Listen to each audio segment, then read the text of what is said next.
Today, May 14th, is a day that Pope Francis has called all of us to fasting, to prayer, to mortification, for the sake of the healing of the world in the light of the pandemic.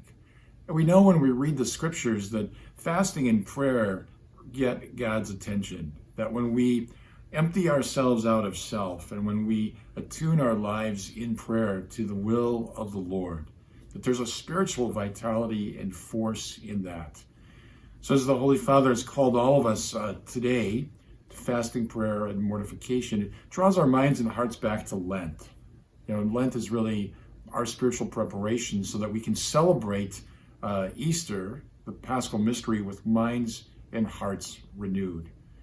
So this day is one in which he calls all people of faith together to pray to God and to ask God to pour forth his abundant mercy, his healing power, and his grace upon our troubled world. And so we join our humble efforts in this mighty sea of humanity's desire for God's strength, mercy, and healing to be poured forth upon us. Today is also the feast day of Saint Matthias, who was the apostle chosen to replace Judas Iscariot, to fill out the 12 after Judas' betrayal.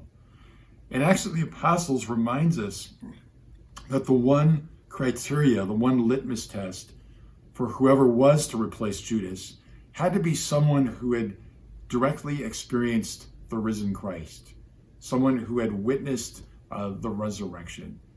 And that's a good reminder for us that we too are called to that apostolic witness. How have we experienced the power of the risen Christ, especially in these last weeks of challenge and difficulty?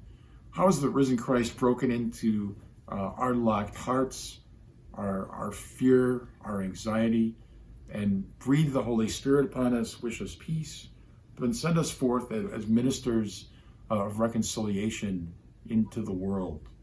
And so we ask the prayers of St. Matthias that we too may be witnesses to the resurrection as he so profoundly was.